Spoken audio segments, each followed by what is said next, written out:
Bom, estamos gravando.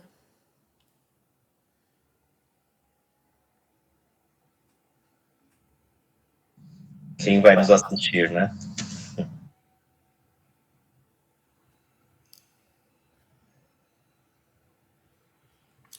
Bom, então a gente pode começar. Na aula de hoje a gente pensou em fazer uma revisão dos conteúdos que já foram dados até agora, então, e fazer essa revisão através de questões. Então, o Jonas selecionou algumas questões e aí a gente vai fazer uma retomada do que a gente viu. A gente está fazendo esse caminho cronológico, mais ou menos linear da história da filosofia. Então a gente viu filosofia antiga, com os pré-socráticos, Sócrates, Platão, Aristóteles. Depois a gente foi na filosofia medieval com Agostinho e a patrística. Na última aula do último sábado que a gente foi dar aula, a gente falou sobre Descartes. Então o Descartes ele inaugura a filosofia moderna. E aí a gente entra em outro capítulo. Então, para a gente conseguir dar esse prosseguimento, a gente vai fazer essa revisão através de questões para ver se está todo mundo alinhado, se vocês lembram dos conteúdos que a gente deu.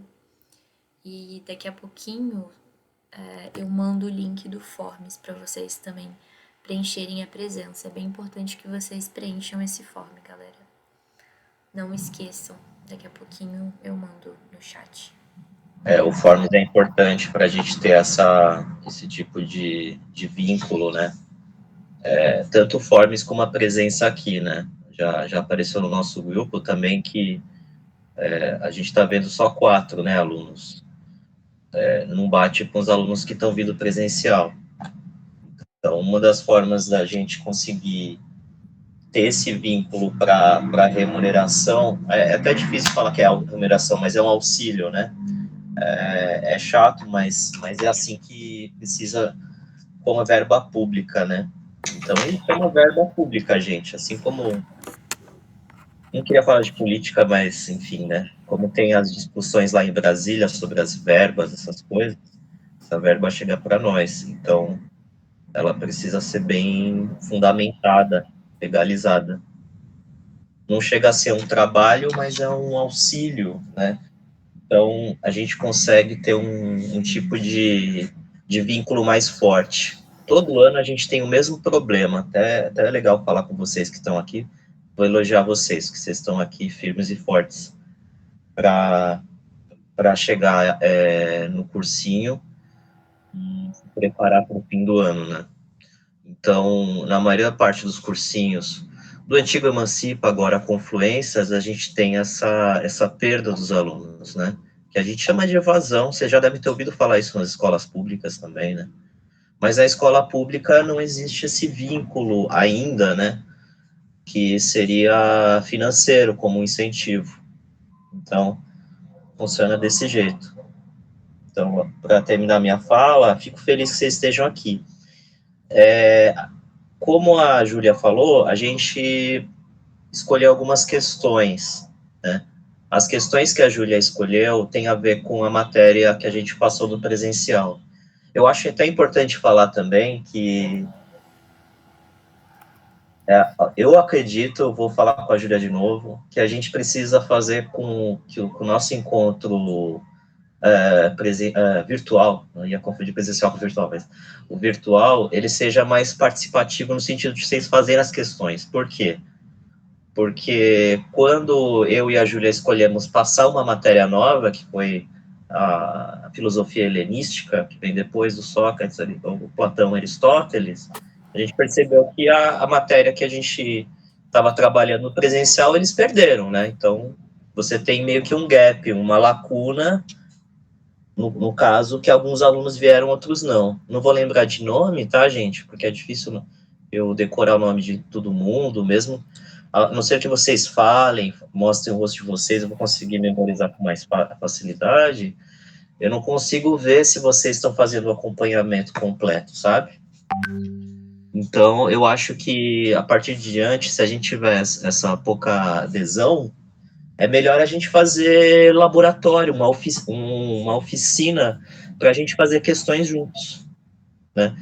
E aí eu passo a fala para a Júlia, para ela passar, ou se ela quiser também, fazer um resumo do que a gente viu, né, na última aula, que tem a ver com Descartes, a dúvida, o método, e a gente passando as questões, porque para cada questão, eu até faço uma proposta. A gente pode ler em voz alta, um aluno lê, ou a Júlia lê, e depois a gente ir para as alternativas, né, vendo o enunciado, o que o enunciado pede, para fazer um exercício de interpretação, é o que eu proponho.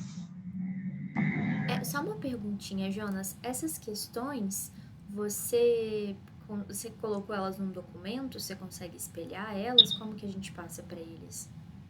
Então, passei para você só no WhatsApp. Eu estava meio corrido que hoje eu fiz uma apresentação no grupo de pesquisa. Até me desculpa, eu tinha que ter feito isso ontem. Eu tenho tanta coisa para organizar que acabou essa quarta-feira deixando tudo em cima da hora. Não, Mas beleza. eu consigo passar no chat para eles, porque eu não consegui passar em documento, a não ser que eu faça agora. Beleza. Mas a minha proposta é a seguinte: se a gente passar essas questões que você já escolheu, porque você já tem a imagem e você conseguir espelhar, a gente já consegue fazer aquelas que você já colocou no seu documento, no seu PDF. E aí eu dou um Os... jeito de tentar passar no PDF agora, fazendo copia-cola. Então, acho que se você quiser, eu posso copiar lá o que você mandou e aí eu coloco num Docs. É só pra espelhar mesmo, que eu acho que é melhor. Tá. Mas assim, não acho que a gente poderia fazer primeiro o seu ou você. Eu acho que tanto faz. Tá. Ainda mais porque eu acredito que esses alunos aqui, tomara que sim, né, gente? Vocês estavam no presencial de 15 dias atrás, né? Porque senão vai ficar difícil de vocês acompanharem. A gente vai ter que explicar de novo Descartes. Então a gente quer fazer com que essa aula seja mais prática. E quando vocês tiverem dúvida, professor, tenho dúvida, não entendo essa palavra. Aí é o momento da nossa intervenção. Ou não entendi essa frase. Aí é o momento também da nossa intervenção. Tá carregando. Não, tá ótimo. Isso aí é demorado mesmo.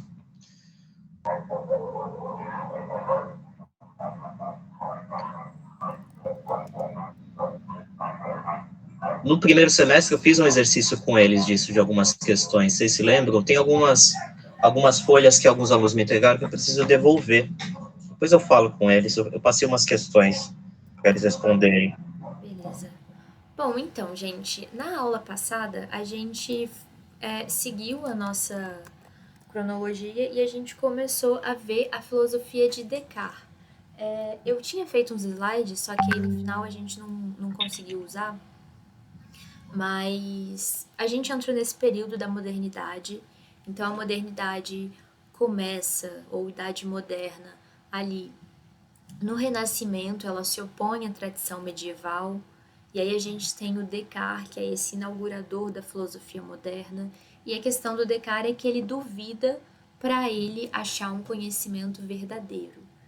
Então, ele trabalha muito essa questão da dúvida, ele acha que a dúvida é um instrumento da filosofia, é o mais importante, só através da dúvida que a gente chega no conhecimento verdadeiro.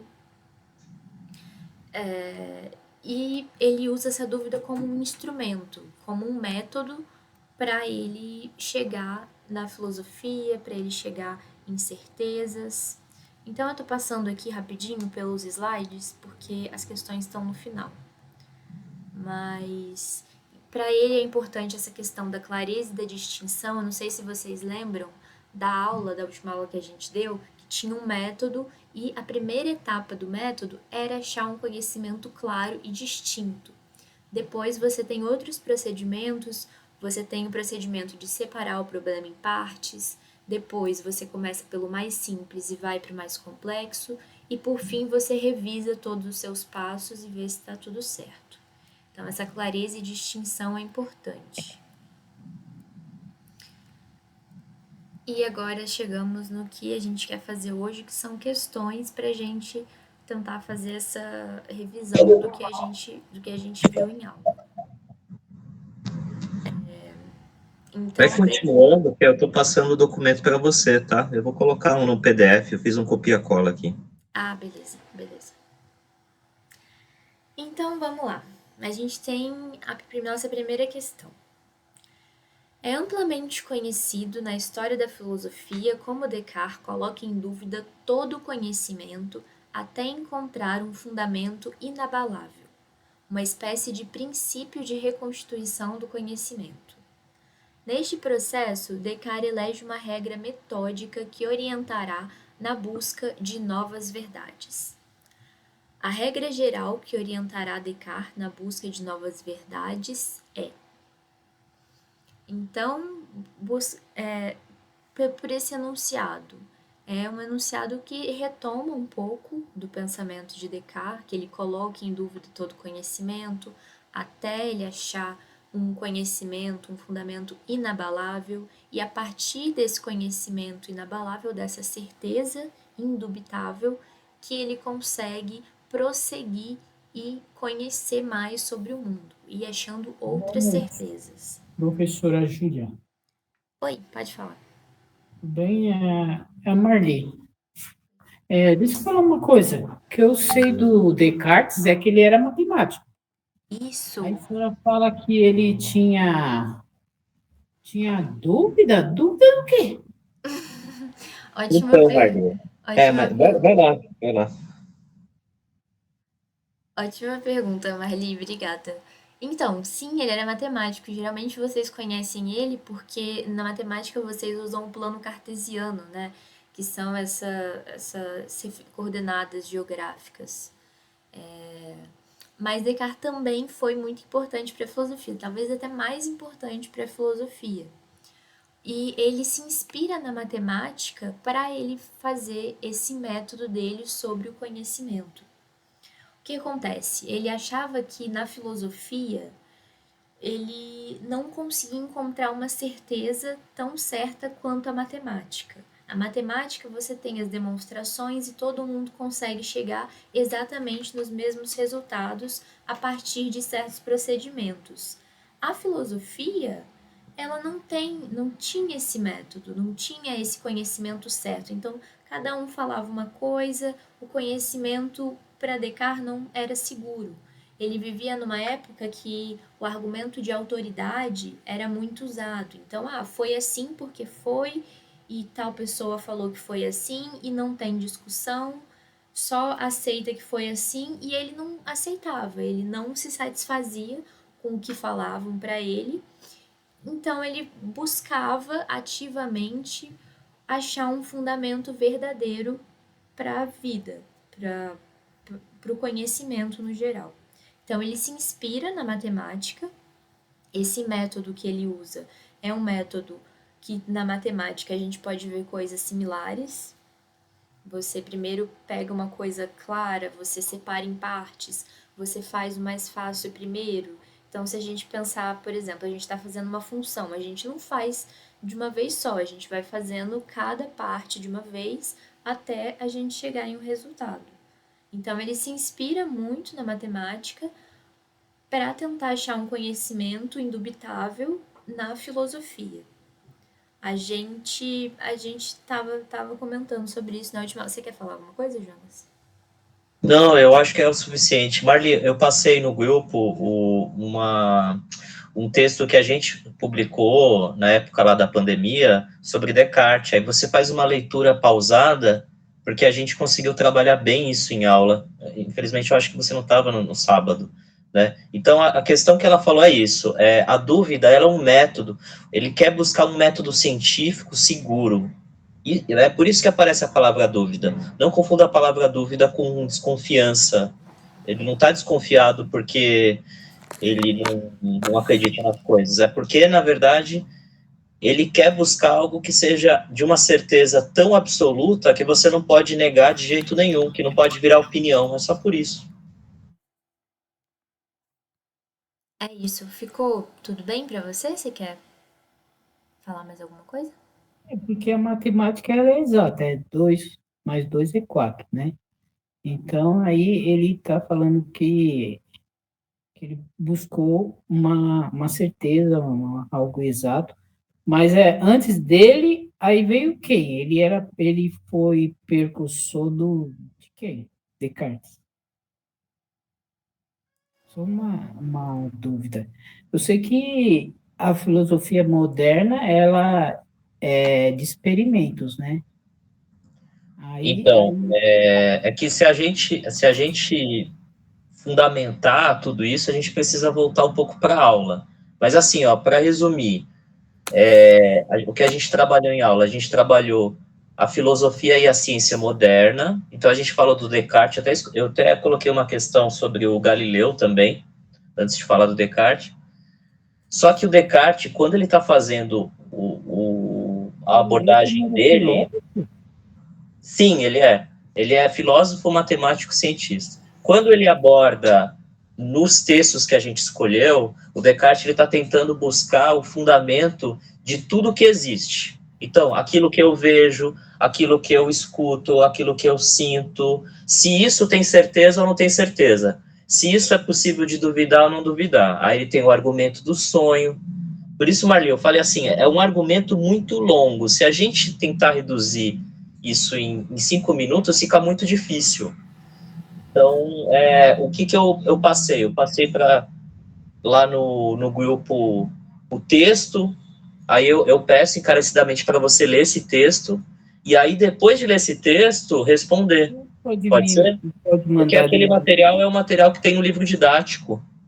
Então, mas o senhor pode mandar esse coisa lá no grupo, PDF? Já passei no grupo agora. Eu já coloquei no grupo. Ah, tá. Pode continuar, professora Júlia. Vai continuando aí. Beleza. Só essa retomadinha, é isso. Tem essa relação entre dúvida e certeza. Para ele chegar no conhecimento verdadeiro, então ele usa esse método da dúvida intencionalmente para ele tentar chegar em um conhecimento verdadeiro, um conhecimento que vai resistir ao tempo, vai resistir à refutação, vai ser um conhecimento certeiro. Mas então vamos lá, vamos voltar à questão. É amplamente conhecido, Descartes coloca em dúvida todo conhecimento até encontrar um fundamento inabalável. Descartes elege uma regra metodológica que o orientará na busca de novas verdades. A regra geral que orientará Descartes na busca de novas verdades é a possibilidade de um mundo externo, a possibilidade de unirmos corpo e alma, a clareza e a distinção, a certeza dos juízos matemáticos, a ideia de que corpo e alma são entidades distintas. O que vocês acham? Aí, gente, sem fazer Então, trapaça, tá? Eu acho que a melhor forma é a gente tentar pensar nas palavras, nos conceitos que estão aí. Luiz e Anitta, C, a clareza e a distinção. Vamos Boa, esperar os outros. desculpa.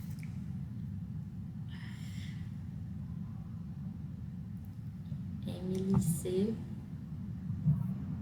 Não vale copiar do colega, hein? Corpo e alma é distinto, sim ou não? É isso? Tem que falar? Deixa eu ver. Isso é uma das alternativas. A ideia de que o corpo e a alma elas são separadas. Separado, eu acho que é junto.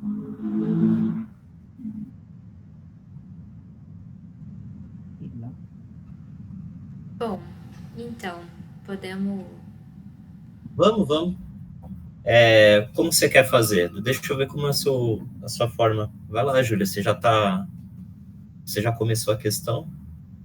Vamos lá. Então, a ideia de que a possibilidade do mundo externo. Será que essa possibilidade de existir um mundo externo vai ser a regra que vai orientar ele na busca de novas verdades? Quando ele duvida de tudo, até mesmo do mundo que ele vive. Ele duvida dos sentidos, ele duvida da visão, do que ele sente. Então, esse não é para Descartes, a gente viu que esse não é um conhecimento certo e inabalável. Então, não tem como essa possibilidade de um exterior existir orientar ele na busca da verdade. porque é uma possibilidade, e ele precisa de uma coisa certa, de algo inabalável, de uma certeza para ele, a partir desse fundamento, ir prosseguindo e ir avançando no conhecimento. B, a possibilidade de unirmos corpo e alma de novo. Tem essa questão da possibilidade. Então, não tem como ele fazer partir de uma regra que é uma possibilidade. Ele precisa partir de uma certeza. E na filosofia dele também a gente não vê isso. A gente vê uma separação entre a resistência e res cogitans, que é a forma latina que ele separa o corpo e da mente. Então, teria uma separação em Descartes. A clareza e a distinção. De fato, vocês estão certos. Parabéns para todos os que responderam. Pedro, Hendrix, Emily, Luiz. A clareza e a distinção é o primeiro passo do método cartesiano. Essa vai ser a regra geral para todo conhecimento. O conhecimento precisa estar claro e precisa ser distinto, nítido, muito aceito para você conseguir partir dele. A certeza dos juízos matemáticos. E aí a gente pode até fazer uma relação com o que a Marli falou. A matemática, como ele era matemático, será? Poderia ser uma dúvida.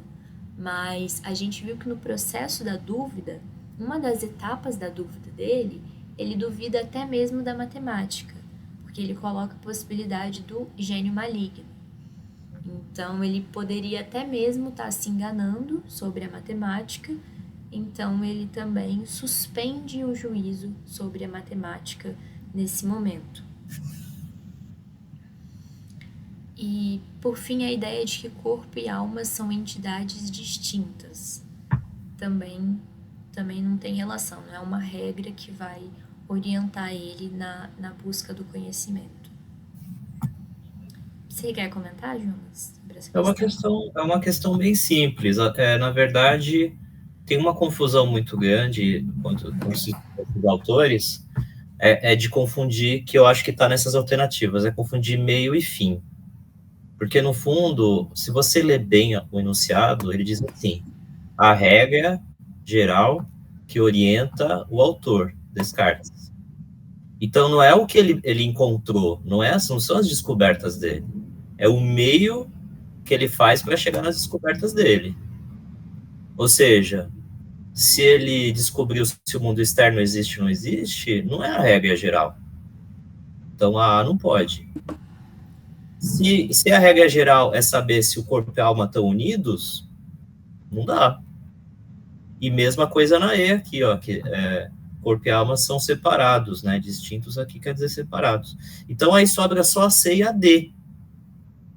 No caso do que a gente estuda, a C, o Descartes ele fala muito da intuição, aparece isso nas meditações, e também nesses julgamentos. Juízo é julgamento, tá, gente? Juízo significa, eu acho que A é B, eu acho que a árvore ela tem folhas verdes, então isso é um juízo. E esse juízo ele aparece para a mente humana como clareza e distinção, né? Então ele vai buscar tudo que é claro e distinto e jogar tudo que é obscuro. O que poderia ser obscuro? Eu vejo uma pessoa a 500 metros de distância, eu vejo uma pessoa que tem um cabelo bem parecido com a Júlia, eu falo, Júlia! E aí a pessoa vira e não é a Júlia, é outra pessoa. Isso é uma obscuridade para o Descartes. Essa noção de clareza e distinção que ele busca, né? E aí tem a questão da matemática, que para ele também é claro. Só que aí, como a própria Júlia falou, a matemática vai ser posta em dúvida quando ele criar a ideia do gênio maligno, que isso a gente falou em aula. Vamos passar para a próxima, mas é isso, é a C, gente. Parabéns. Você quer ler essa, Jonas? Ou alguém? Alguém tá aí? Tem microfone, se quiser participar, se quiser. Isso aqui não tem nem texto, gente. É mais simples ainda, tá? Tá, se nem quiser falar, vamos avançar, vai. Vou tentar ler um pouquinho mais rápido. Então, a gente está falando do método, tá? Eu vou meio que explicando e falando. Essa é uma coisa que eu peguei muito de escola, para fazer questões com os alunos. Então, você tem por base o método cartesiano da dúvida. O método é o meio, é o caminho que ele vai chegar às suas verdades, ao seu conhecimento. E o método que ele usa é um método de duvidar, né? De você usar dúvida, você fala, isso aqui não tem certeza. Entendeu? Sempre dúvida como oposição à certeza, tá, gente? Então, você tem a certeza absoluta, e a dúvida ao contrário da certeza. Na verdade, o critério do Descartes é o critério de certezas, né? Ele busca aquilo que é certo. E o que é certo? É o claro e distinto. É correto afirmar que, então vem o A, este método, qual método? Cartesiano da dúvida, visa a remover, tirar os preconceitos, né? Por isso que vem a palavra preconceito, é um preconceito, e opiniões pré-concebidas. Não é assim que se pronuncia, tá, gente? Eu só estou mostrando que tem a palavra pré aqui no meio da palavra. E encontrar uma verdade indubitável. Alô, estão me ouvindo? O computador está complicado.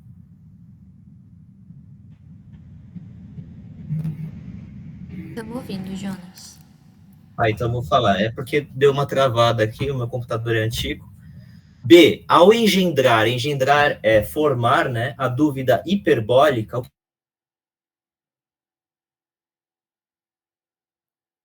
objetivo de Descartes era provar que suas antigas opiniões, que acreditava antes, todas as suas crenças, são submetidas ao critério. O escrutínio é a regra, né? É o critério da dúvida. Eram verdadeiras. Ou seja, a frase quer dizer o quê? Ao dar a dúvida hiperbólica, o objetivo era provar que as suas opiniões eram verdadeiras. C, a dúvida hiperbólica, exagerada, é engendrada por Descartes para mostrar que não podemos rejeitar como falso o que é apenas dubitável. D, só podemos dar assentimento, ou seja, aceitação, às opiniões que elas são fundamentadas, respaldadas é fundamentar pela tradição, ou baseadas, né? E a dúvida metódica surge no espírito.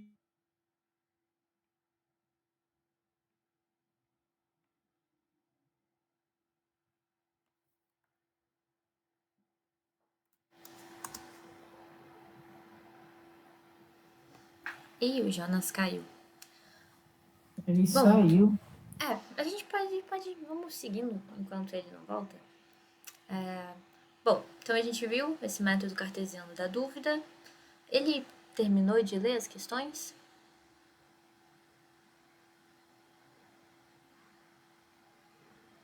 Ele estava na letra C, a dúvida C. hiperbólica. Então, a dúvida hiperbólica é engendrada por Descartes para mostrar que não podemos rejeitar como falso o que é apenas dubitável. Então, a dúvida hiperbólica é essa dúvida radical, essa dúvida que ele duvida de absolutamente tudo. Por isso que é hiperbólica. Vocês, quando tem alguma coisa hiperbólica na vida, quer dizer esse exagero, esse hiper, essa coisa grande. Jonas, você voltou? Eu voltei. O meu computador ele está muito lento. Eu prefiro usar o celular. Mas eu consigo ler aqui também. Não tem problema. Eu não sei aonde que parou a minha fala, tá? Não sei. Mas se você quiser continuar. Então tá bom. Pode ir. D. Não, vamos lendo então. Só podemos dar assentimento, aceitação às opiniões respaldadas ou fundamentadas, né, baseadas pela tradição. E a dúvida metódica surge no espírito humano de forma involuntária, involuntariamente, né, sem escolha. Agora, das 5 alternativas, o que a gente precisa, que o enunciado pede? Né? É correto afirmar que. Esse é o que o enunciado pede. Então, qual dessas 5 é a correta? As 4 vão ser incorretas e uma é correta. Ou seja, se a gente descobrir alguma coisinha em cada uma delas que é incorreta, a gente já sabe que não é. Né? A gente pode ir por exclusão. Professor, o senhor estava explicando a C aí? Não, eu estava lendo.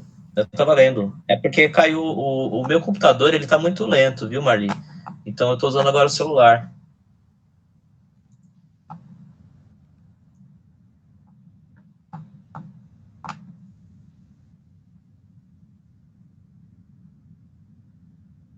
Dúvidas, gente? Questões?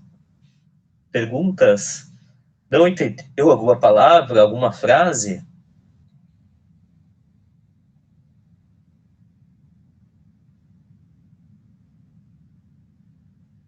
O que tem que fazer?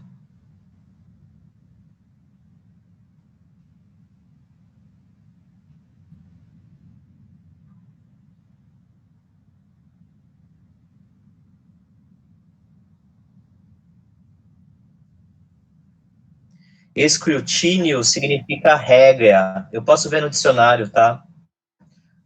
Escrutínio é uma ideia de você, ó. Deixa eu ver onde está na frase aqui. Submetidas ao critério, à regra da dúvida, ao regulamento da dúvida, à forma que a dúvida ela segue. Isso é um escrutínio. Professor, cartesiano da dúvida. Eu É sei o que. método de Descartes. O Eu nome sei dele que. é Descartes, né? E aí em latim fica Cartesius. E aí então coloca o adjetivo como cartesiano. Daí que vem a palavra cartesiano, vem de Descartes. Isso, exame que se faz minuciosamente. É um exame, é uma regra, é um critério. É isso.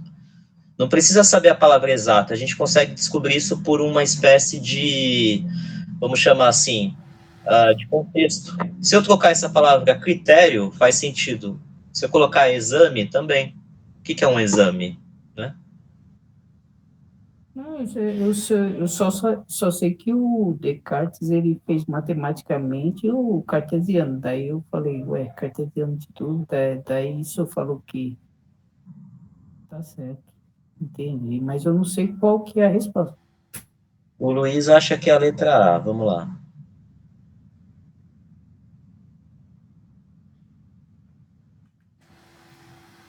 Bom, vamos lá. A letra C está falando: dá assentimento às opiniões respaldadas pela tradição. O Descartes propõe isso? Ele se conforma com a tradição? Ele aceita tudo o que falam para ele e fala: é isso mesmo? Então, Não, não, né? ele não aceita. Exatamente. Então Ele fala, não, pô, ele não vai dá para confiar recusar. nos sentidos. Boa. Ele vai recusar essa tradição e ele quer fundar um conhecimento sobre bases seguras. Um conhecimento que ele consiga investigar, que ele consiga provar, que ele consiga demonstrar.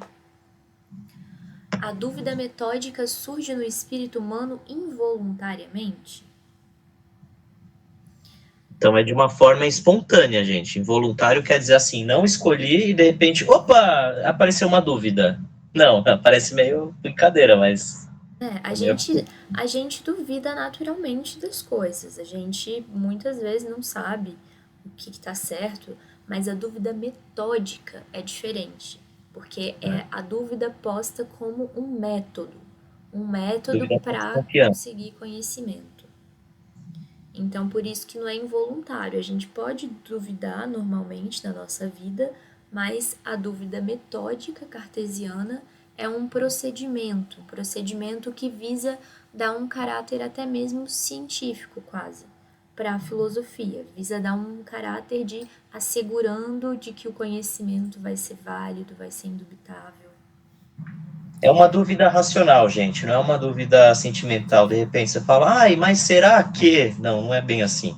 É uma dúvida que ele escolhe racionalmente falar, eu vou duvidar de tudo. É assim que funciona.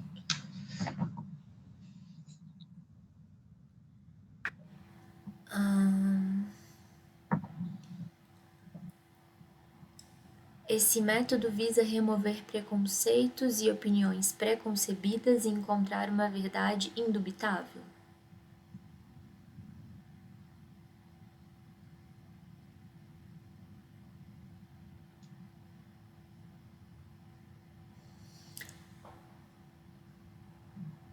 Marli, a gente estava comentando sobre a letra E não é a letra E. Porque a letra E fala que é involuntário. E, na verdade, não é involuntário. Caramba, a dúvida de Descartes não é involuntária? É que involuntário significa que é espontâneo, que surge do nada. É uma dúvida racional, ele escolheu essa dúvida. Ele não está duvidando de qualquer coisa.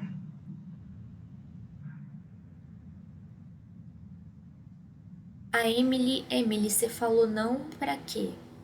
O Luiz falou sim.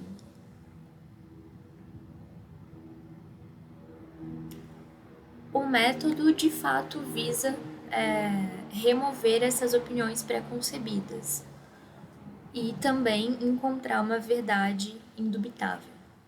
Então é a letra C. Então, a letra C fala: dúvida hiperbólica engendrada por Descartes para mostrar que não podemos rejeitar como falso o que é dubitável. O que ele tem, assim, essa alternativa está quase certa, mas esse não, ele acaba não deixando a podemos. questão errada. Porque Então, ó, para Descartes, a gente pode rejeitar como falso, a gente deve, na verdade, rejeitar como falso o que é dubitável. Para ele, a gente só pode aceitar como sendo verdadeiro aquilo que não tem dúvidas, aquilo que é claro e distinto.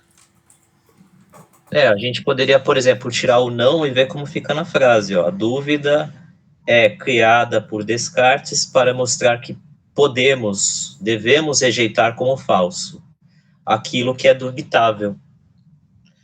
Então, se nós não podemos rejeitar como falso, então eu aceito tudo como falso.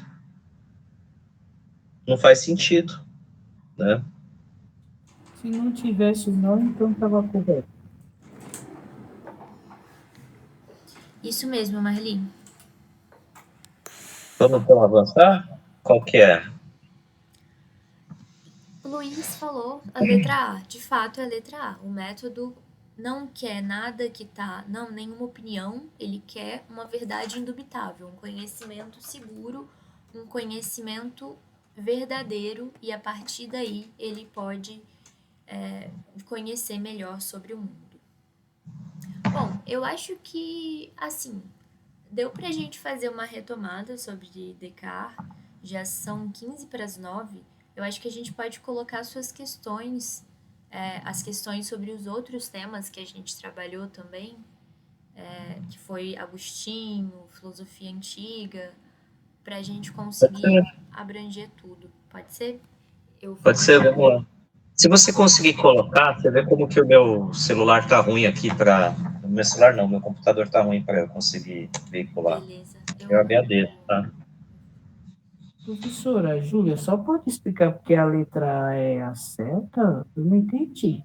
Então, Quer que eu explique enquanto você vai colocando? Eu explico aqui, Marli. Não sei. Que a Júlia ela vai colocar o texto para nós. Qualquer um dos dois. Então, ixi, aí saiu do... eu preciso voltar lá na questão. peraí.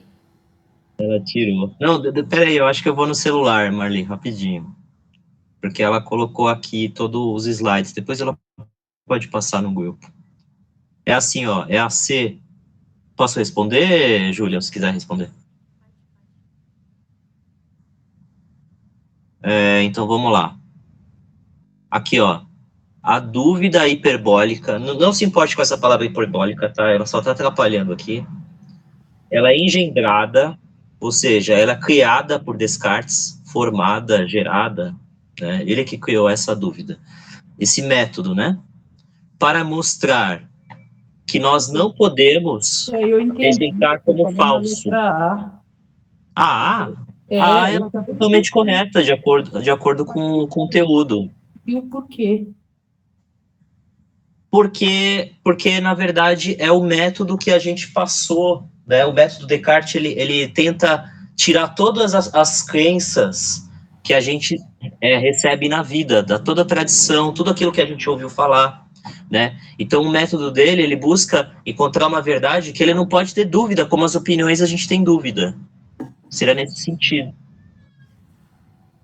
Ah, sim, agora entendi. Tá? Então tem a ver com o método dele. No método dele, por isso que eu pedi Marli assim, tenta ler o texto com calma, aquele texto que eu passei no WhatsApp, que ele mostra muito bem o que é isso, o que ele está querendo fazer. Ele está querendo jogar fora tudo aquilo que ele acredita. É isso. Entendi. Bom, vamos lá. Eu segui. Marli, eu acho também que a gente pode conversar melhor, talvez na próxima aula. A gente ficou É, de continuar falando sobre Descartes na próxima aula. A gente vai dar aula nesse sábado. E aí isso, venha. a gente pode retomar. Talvez assim, presencialmente fique até melhor do que aqui. A gente pode mostrar para você alguma coisa. Eu entendi, Venha. entendi. Porque Aí eu mostro no não. livro também como tá, ele tá bem contadinho, tá bem delimitado. Assim, Descartes é um conteúdo bem complicadinho e a gente só começou a falar dele na última aula. A gente vai retomar esse assunto. Eu entendi, é que eu nunca tive aula do Descartes. Eu nem sabia que ele era filósofo. É agora que eu vim saber, e saber dessa dúvida aí, agora eu também. Mas é assim, né, Marli? A gente vai vivendo, aprendendo, né? Conteúdo novo é complicado mesmo, eu entendo. Tudo que é novo para nós é meio assustador, né? Isso acontece na faculdade, na escola, em qualquer lugar, né? Bom, vamos passar então para essa questão. Essa questão aqui, gente, é do Agostinho. Eu passei muito rápido na aula presencial, tá?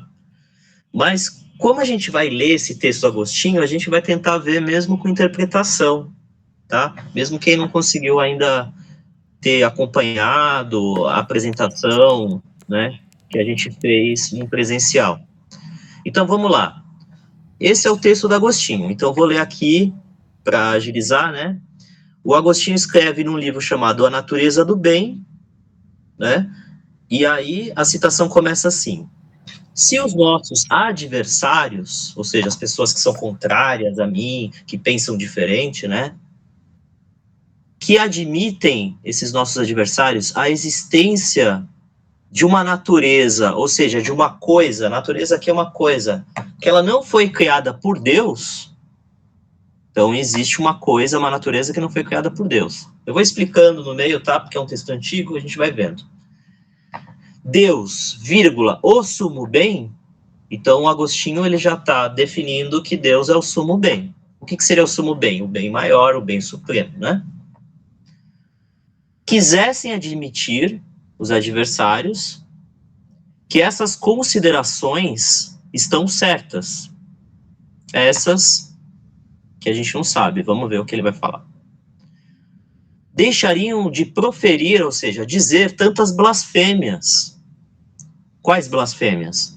Como a de atribuir a Deus tanto a autoria, ou seja, a causa, né? A autoria, eu sou autor, né?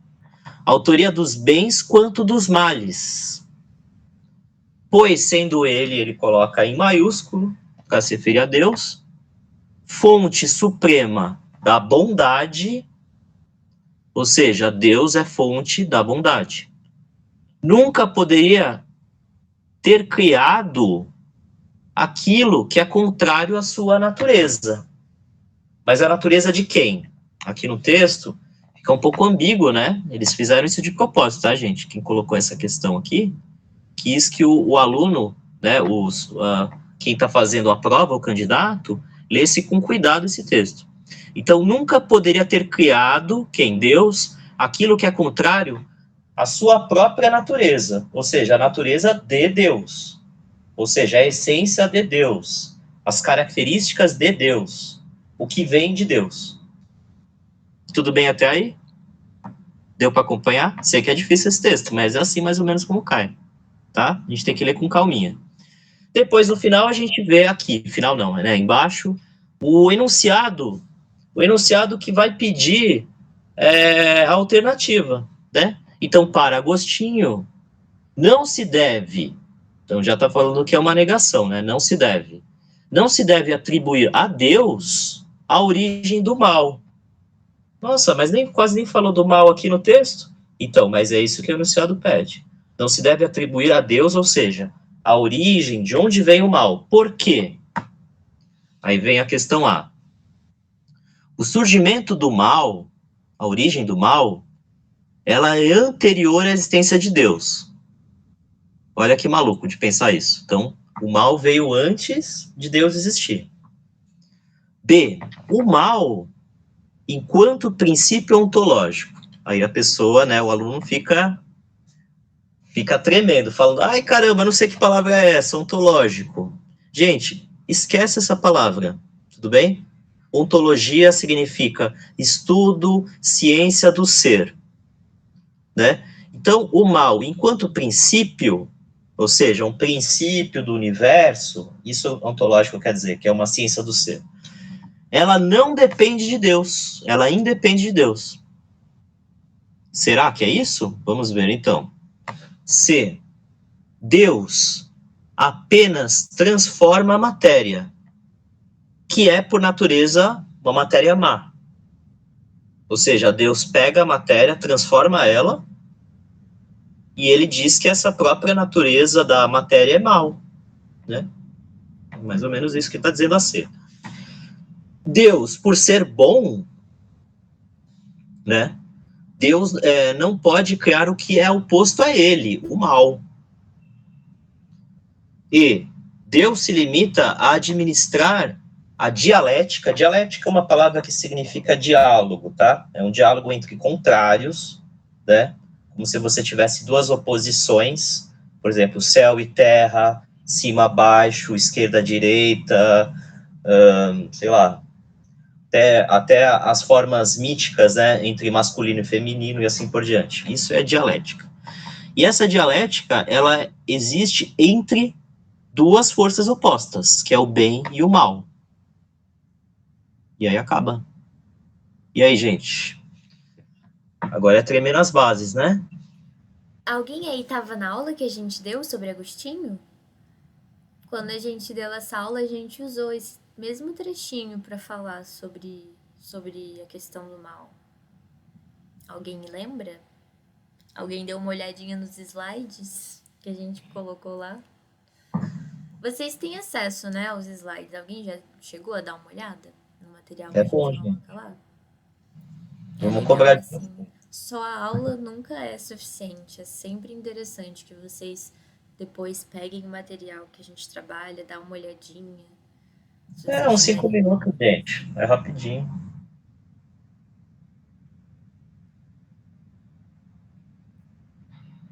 Vamos lá, então, gente. Dúvidas? Palavras que vocês não saibam? Achou o texto difícil? Pode comentar, gente. Esse é um texto original. Ele foi retirado do livro. Isso aqui é o Sétimo Selo. Ele foi traduzido por vários autores, né? Tem a editora Paulus também. E colocado aí no Enem. Muitas vezes no Enem cai assim, gente. Isso caiu em Textinhos 2015. difíceis. Então, É. na filosofia, o principal é saber ler esses textinhos difíceis. A principal habilidade, assim, eu acho que a habilidade que a gente mais consegue contribuir é tanto para a leitura desses textos complexos, quanto também depois na escrita. Porque vocês sabem, assim, quanto mais vocês leem, quanto melhor vocês leem, as suas habilidades escritas também melhoram. Isso é verdade. Uma ótima dica que a Júlia passou, gente. De fato, é isso. Para fazer uma redação que vocês vão ter que fazer de 0 a 1000 pontos, quanto mais a gente lê, mesmo coisas curtas, e que sejam livros que tenham um vocabulário um pouquinho mais avançado, ajuda muito. Não é para colocar palavras muito chiques, mas assim, quanto mais a gente lê, mais a gente se acostuma com frases mais longas, né? Com formas da gente pensar diferente. Vamos lá, letra A ou B? Gente, não sei por que vocês acham que é A ou B. Agora eu vou começar a ficar socrático. Por quê? O mal existe antes de Deus? Então, Deus está dentro do tempo? E primeiro Não. existe o mal, e aí depois que Deus. O que acontece? Deus nasce? Eu não sei. Vou deixar eles que responder sozinho. Letra D. Por ser bom, Deus não pode criar o que é oposto mal. Ué, mas de onde que o mal vai surgir, então? Jonas. E agora? Como que esse mal existe, gente? Ferrou. Eu conheço o mal. É aí, Deixa professor. nós pensar. Eu olho lá na PEC da blindagem, olha só. Lá em Brasília. Eu conheço o mal.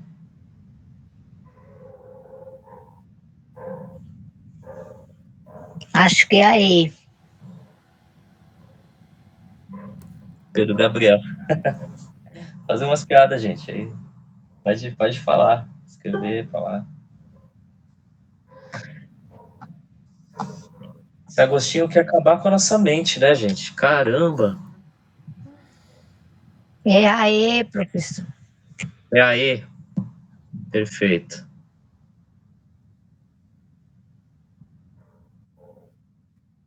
Vou aproveitar que vocês estão pensando, eu vou mandar aqui o link do Forms. Não esqueçam de preencher para gravar a presença de hoje. Tá, eu vou passar para eles aqui para a gente avançar um pouquinho, tá? Ó, é assim. Eu vou fazer por exclusão, beleza? É um método que eu aprendi no cursinho faz muitos anos já, eu gosto. Então, assim, ó. O surgimento do mal, ele vem antes da existência de Deus. Peraí, Deus é eterno? Então, como que o mal pode surgir antes da existência de Deus, que é eterno? Faz sentido? É um sim ou não, gente? Faz sentido para vocês? Não parece esquisito? Porque se você falar que Deus existe a partir de um tempo, então, antes de Deus, existe alguma outra coisa. Tipo um Deus maior, né? Vou falar uma coisa bem besta. Quando eu era criança, eu achava que Deus tinha uma espécie de um pai. Porque eu falava assim, pô, nos seres humanos não é assim? A gente sempre tem um pai, avô. Então eu pensava, nossa, então deve ter um avô. Mas isso era minha mente infantil, né? Por quê? Porque minha mente infantil não entendia o que era eternidade, essas coisas. Então, esse é o problema da A, tá, gente? Não tem como. Porque tá falando que é anterior, vem antes. Né? B. O mal, ele não depende de Deus. De jeito nenhum. Tipo, enquanto um princípio que surgiu, ele não depende, né? Peraí, mas se tudo foi meio que moldado por Deus, antes de ler o texto, tá? Como ele pode independer completamente, assim? É meio estranho. Apesar de que a B faz muito sentido, eu acho. Se eu não soubesse da resposta, ou não tivesse estudado muito bem Agostinho, faz até sentido. Provavelmente no Enem, essa deve ser meio certa, tá? Dá um pontinho mais, assim. Mas não é a correta, não é a correta. C. Deus, ele transforma a matéria apenas, né? A qual é má. A matéria é má. Por natureza. É isso que está dizendo. Primeiro, isso aí é errado por quê? Quando a gente trabalha em aula, a C, ela descreve como Agostinho pensa o maniqueísmo. Lembra da palavra maniqueísmo, gente? Eu falei isso em aula. O maniqueísmo, acho que eu falei muito rápido e não deu muito tempo.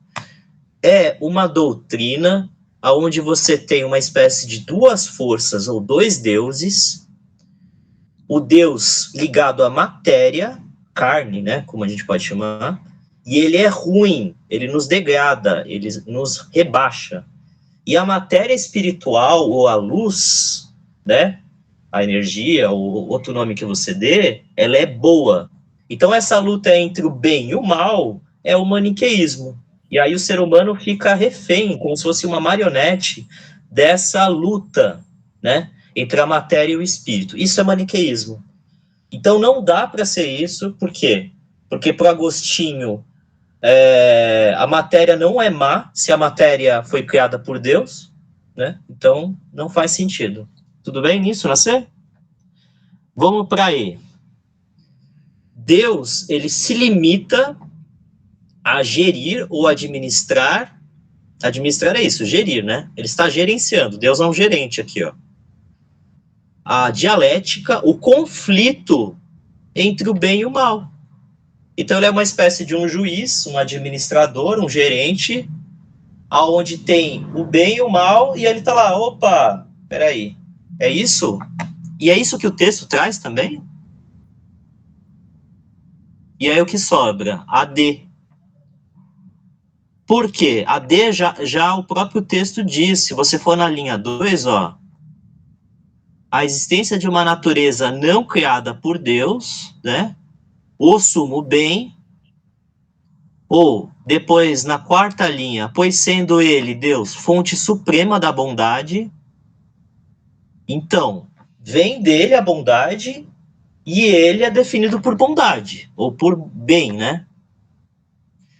Parece muito que eu estou tentando converter, principalmente para quem não é cristão aqui, né? Mas quem já faz parte da tradição cristã, como mesmo assim que a gente nasce no Brasil, é meio que quase senso comum isso, né? Então é assim que funciona, tá, gente? Então, por ser bom, Deus igual bondade, Deus não pode criar o que é oposto a ele, o mal. E aonde que está a justificativa dessa coisa que ele não pode criar o que é oposto a ele? Lá no finalzinho, ó. Nunca poderia, tô lendo a frase lá no final, tá, do texto, ter criado aquilo que é contrário à sua própria natureza. Deus nunca poderia criar o mal vindo dele próprio. Faz sentido isso para vocês? Eu vou dar um exemplo que eu dei em aula também. O ser humano tem uma essência. Pode surgir algo dessa essência do ser humano, por exemplo, de uma relação, né, entre duas pessoas para gerar um filho, que seja contrário à essência do ser humano. Pode surgir, isso é a concepção do Agostinho, tá, gente? Não estou falando da biologia atual, não, tá? Mas é da concepção dele daquela época.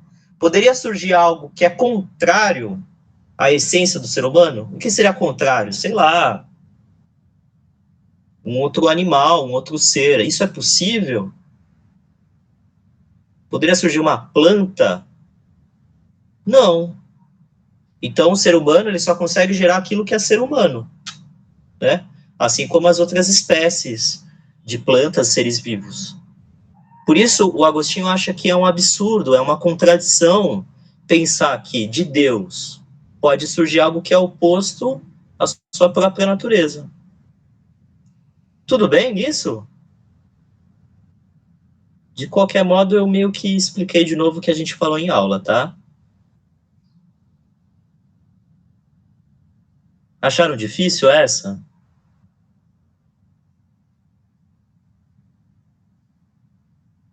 Falem, gente, por favor. Eu sou carente. Eu quero que vocês falem conosco, com a Júlia também. Mais ou menos, mais ou menos. Boa. Quem que mais ou menos acertou? Não para comemorar, assim. Ah, o Luiz colocou A ou B, né? Boa, Luiz, é isso aí. Ah, não, desculpa, a B tá errada. É verdade. Não fiquem chateados, tá, gente? Isso tem a ver com o conteúdo que a gente viu. Então, sempre refaçam, não fiquem chateados, mas peguem esse hábito de fazer interpretação, tá?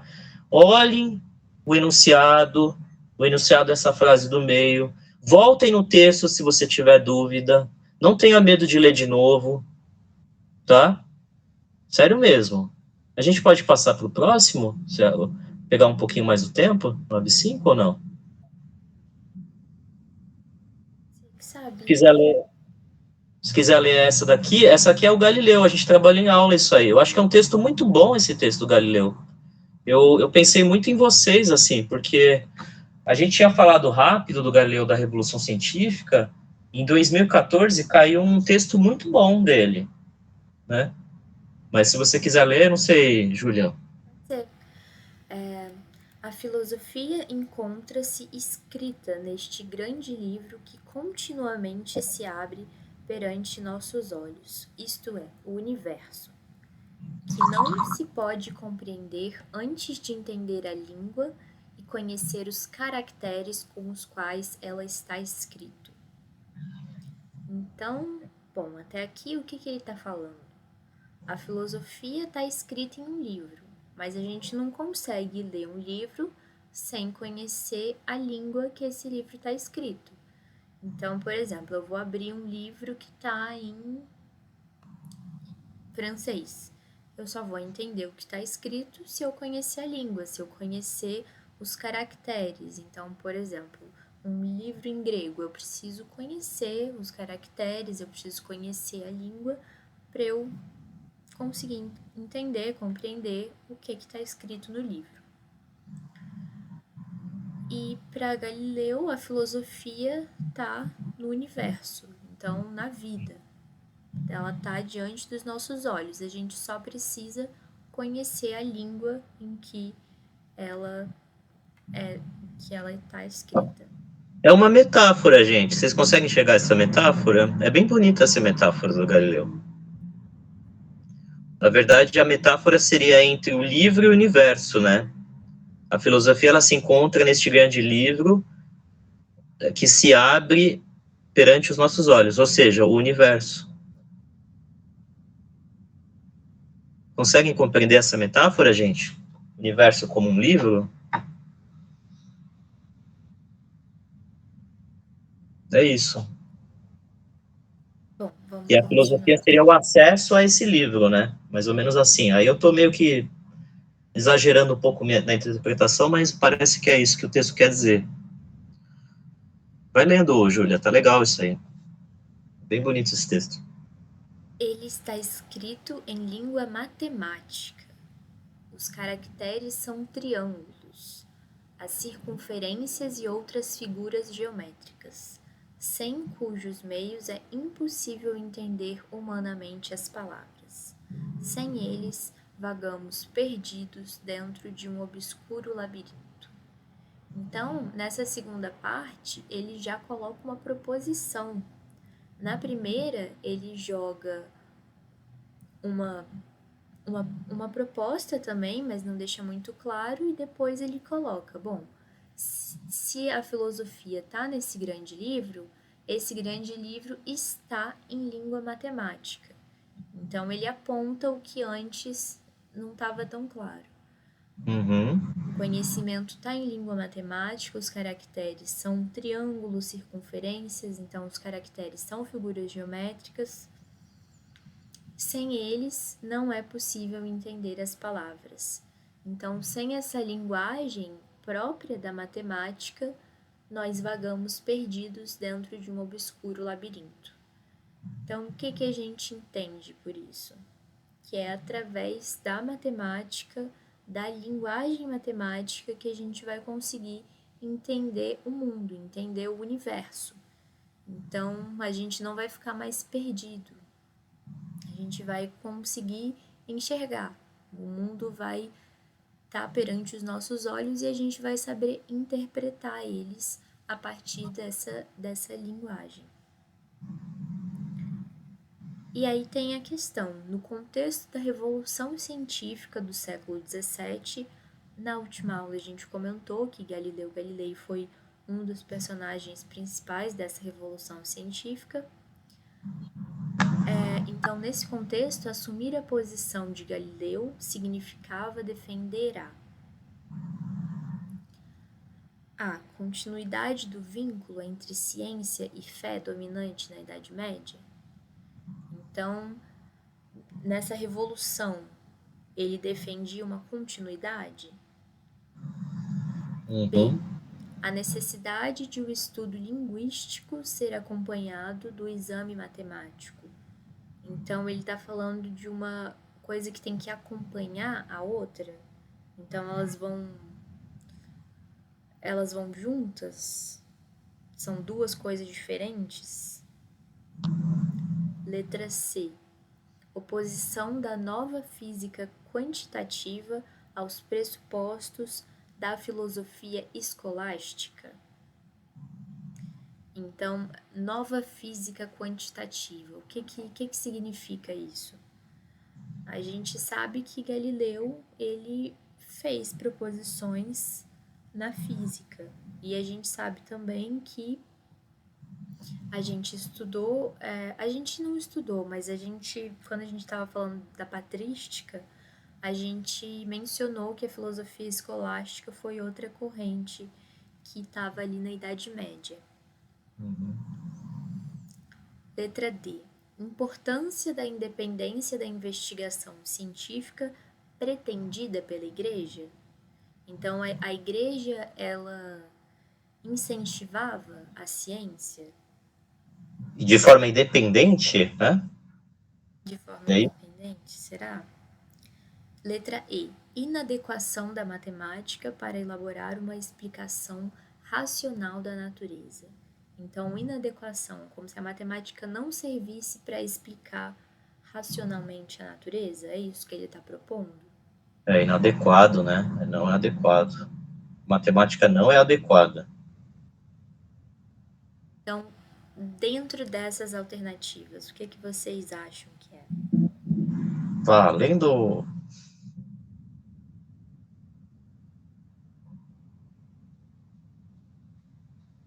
Achei a outra pior. É muito boa. Emily B. Luiz C.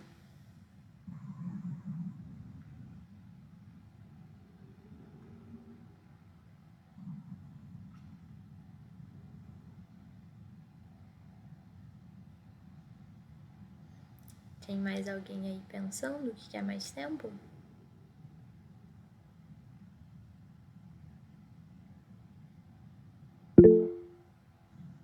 Beleza.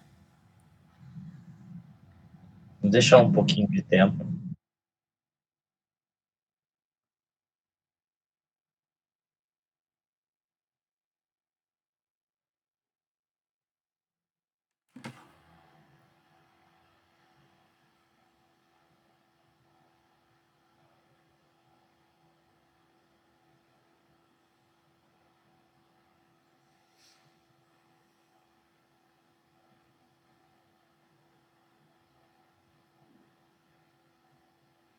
Júlia? Júlia? Oi? Você pode falar um pouco do pensamento do Galileu? Eu nunca parei nem para ver, para ler, ou alguém nem nunca me ensinou. Só sei que ele é físico. Sim, isso aí. Já temos aí um ponto para partir. Ele foi um físico. Ele viveu ali em 1600 e pouquinho. Ele foi muito importante porque ele fez muitos cálculos, ele fez cálculos a partir das proposições, por exemplo, de Copérnico. E ele também usava instrumentos para ele observar a natureza. Então ele usou, por exemplo, a luneta. E aí, a partir da luneta, ele fez observações, por exemplo, das crateras da Lua. Ele fez observações sobre o Sol. Ele viu os satélites de Júpiter. Então, a partir dessas descobertas que ele fez usando esses instrumentos de experimentação, ele fez novas propostas para o universo. Porque antes de Galileu, a igreja, ela falava que o universo, que a Terra era o centro do universo e todo o resto eram os outros planetas, eram planetas perfeitos. E então era uma concepção muito fixa do universo. E a partir dessas observações de Galileu, essa concepção da igreja, ela foi derrubada. E assim, a investigação científica viu que não era bem assim.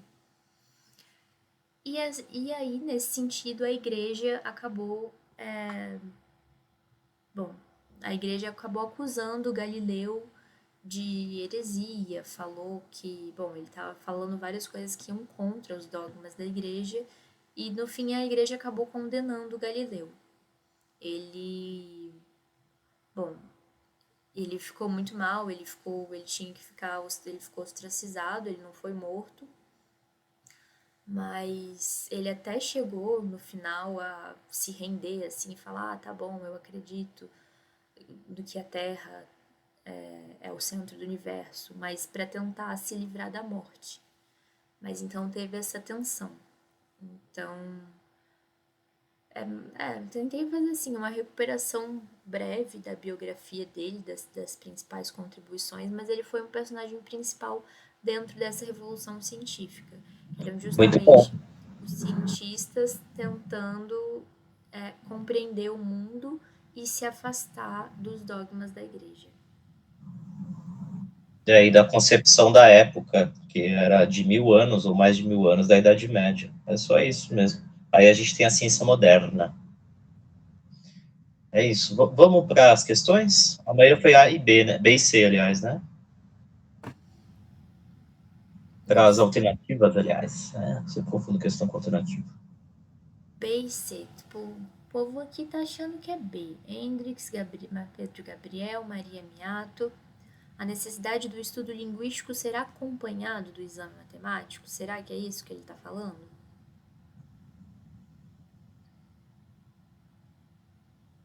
Quer comentar essa, Jonas? Pela sua insinuação. A gente pode retomar ali, gente, ó, o próprio texto, tá? Ele diz assim, ó. Eu achei meio capcioso isso, tá? Capcioso significa é muito próximo, mas não é exatamente isso. Antes de entender a língua e conhecer os caracteres com os quais está escrito, né? Eu estou na linha 3. Ou seja, o livro escrito numa língua. Depois ele fala qual língua é essa? É uma língua matemática, escrito em língua matemática. Os caracteres, o que são caracteres? São as letras, tá, gente? São as letras que aparecem escritas, né? Essas letras são triângulos, são círculos, circunferências são figuras geométricas. Ou seja, se a gente pensar em tudo isso, beleza, é uma língua matemática, né? Apesar de que a matemática não fala, né? Vocês já viram algum livro de matemática falar com vocês? Acho que não, né? A não ser que o pessoal tá meio maluquinho, né? Necessidade de o estudo linguístico ser acompanhado do exame matemático. Talvez essa palavra que confunda a maioria dos alunos. Estudo linguístico. O que é linguística? Acho que alguns não sabem, né, gente? Vocês têm aula com o professor de redação, que eu acho que é a Vika, o João de literatura. Vocês já ouviram falar dessa palavra linguística? Algum deles já falou para vocês, gente? O que é a linguística? Não? Eba, e Emily ouviu. Então, Emily, o que é a linguística? Vamos ser um pouco socrático aqui. Eu não vou falar nem a Júlia. O que é linguística?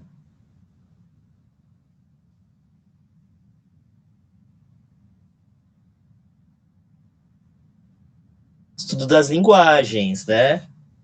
Mas a linguística estuda, sei lá, triângulos, estuda circunferências, estuda números, Não, estuda professor. fração. A linguística estuda línguas. Então ela estuda triângulos? A um disse que não. Por que não, Luiz? Nossa, estou sendo muito socrático, mas é isso. A resposta está em vocês, gente. Por que não?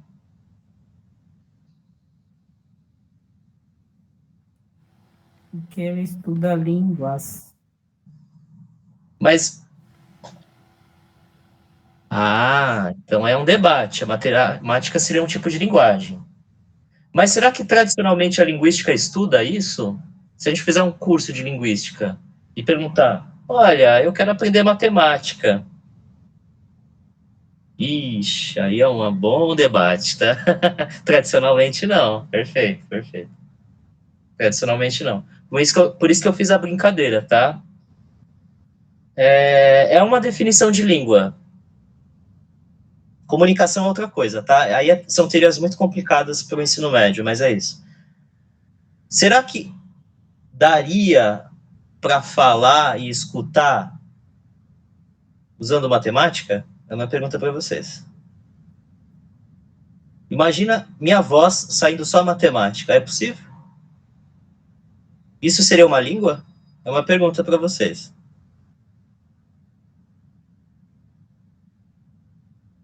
O Luiz falou que não. Então é um pouco esse debate, tá, gente? Talvez, agora forçando um pouco a figura da linguagem, o Galileu está usando uma metáfora, está usando uma metonímia para se aproximar a matemática de uma língua. Ele sabe que o universo não é um livro, gente. Então, ele está usando uma imagem para compreensão de algo que ele quer buscar. Por isso é uma metáfora. Tudo bem? Acho que fica mais claro. Então, por que a necessidade do estudo linguístico está errado? Porque não é estudo da língua que tem que ser acompanhado do exame da matemática. Não é estudo da linguística, das línguas humanas, que vai aproximar da matemática. Bom, fiz uma volta muito longa, mas era isso. Ficou claro isso, gente? Porque a B está errada?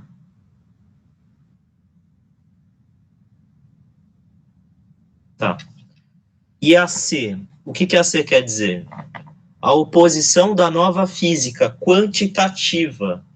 Quantitativo significa quantidades, né? As quantidades, elas são calculadas por números, por proporções geométricas, né? Por razões, né? Como se diz na matemática, na física, ou em outras ciências exatas, né? Exatas, bem entre aspas, mas exatas, aos pressupostos da filosofia escolástica. E o que a filosofia escolástica ela propunha?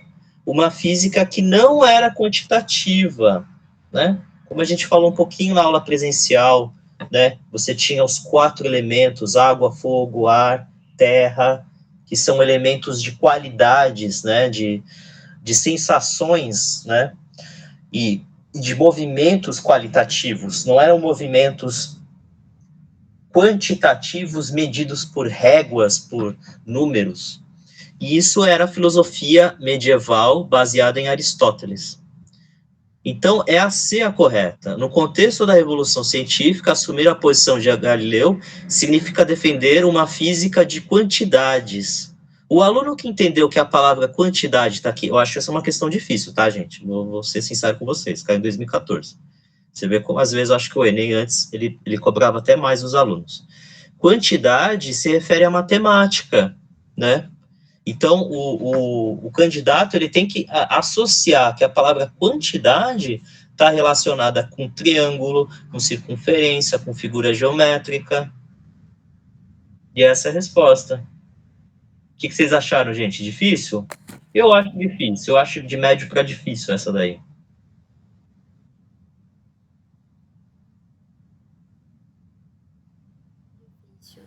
Bom, a gente vai fazer uma retomada breve de Descartes na próxima aula. A gente pode falar, retomar essa questão da revolução científica, que eu acho que também é um assunto bem importante, assim, muda muito o conhecimento a partir dessa revolução científica. A gente começa a ter cada vez mais as ciências ganhando palco na nossa vida.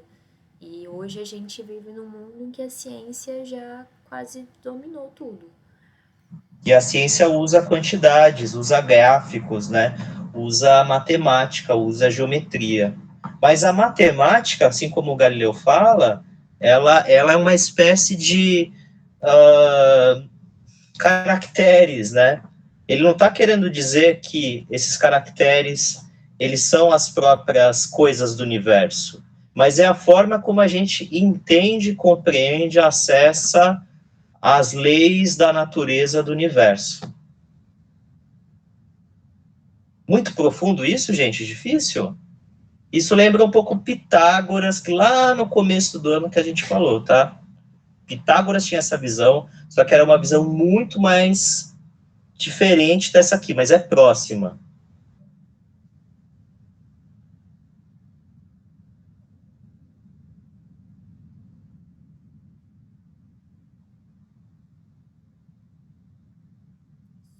Opa, Pedro Gabriel. que bom. Isso, normal. É que como a gente não vê vocês, gente, a gente não tem nem ideia como vocês estão entendendo as questões. No sábado a gente vai ver todos vocês e aí vai ser... A gente pode esclarecer melhor esses pontos de dúvida. Acho que a gente pode ir terminando, né, Jonas? Ô, Não, tá Júlia, bom. As últimas duas questões que a gente colocou para finalizar é uma que eu escolhi do Epicuro, que a gente trabalhou aqui na aula online, né? Tem a ver com a moderação das paixões, e uma outra do Aristóteles que fala sobre a felicidade. São questões simples, eu acho que mais simples do que essa, acho que a gente passou nas coisas mais difíceis, mas eu deixei lá no grupo para vocês fazerem também, tá? Vocês podem fazer. e o professor Jonathan, eu estou com uma dúvida. Hum, O Galileu, ele é da época medieval ou filosofia escolástica? Então, é assim, a gente colocou na lousa, né, a filosofia antiga, medieval, moderna e contemporânea. Agora, nessas duas últimas aulas, duas não, mentira, a última aula, né, na outra aula a gente falou do Agostinho, falou rapidamente da Idade Média, que é a filosofia medieval, relativa à filosofia medieval. Ela vai até o século XV, né? Então, começa no século 3, 4, 5 e vai até o século 15. Agora, nas últimas aulas, a gente está com a filosofia moderna. Então, Galileu, ele está na filosofia moderna. Ele não está na filosofia medieval, que é também chamada de filosofia escolástica. Tudo bem, Marli? Eu não entendi aquela resposta lá, mas tudo bem, se eu não quer voltar, vai para frente. Não, a gente pode, mas é difícil. Eu preferia presencial, eu posso te mostrar, eu tenho o livro aqui, eu te mostro no livro didático como é trabalhado. A gente escolheu algumas questões um pouco mais complexas, mas fica à vontade. Se A você vier gente, no sábado, E aquela resposta lá do a Galileu? gente, como a gente já avançou bastante hoje, assim, no tempo já são 9h30, eu acho que a gente pode retomar isso no sábado. O que você acha? sem problema, sem problema. E aí a gente avança no empirismo, que seria o conteúdo posterior. Tudo bem, Marli? No sábado a gente conversa mais sobre essa questão do Galileu? A gente fala mais sobre ele e vê se. Eu vou trazer o livro didático também, eu vou colocar as folhas que tem, eu vou colocar no grupo. Alguns desses capítulos eles ficam muito mais claros no Eu vou material que a gente tem. tentar. A senhora está no grupo, professora Júlia? Está no grupo? Eu Tô vou no grupo. tentar conversar com a senhora particular, que eu estou com problema de saúde, eu um pouco mais um cursinho. Aí eu vou tentar conversar com a senhora para poder entender e ter essa resposta aí. Melhoras, Marli. Melhor, assim. Obrigado. Bom, É gente, isso. então, Não esqueçam de assinar lá, colocar o nome no Forms, depois a gente manda também. é importante vocês fazerem. Esse slide do Descartes?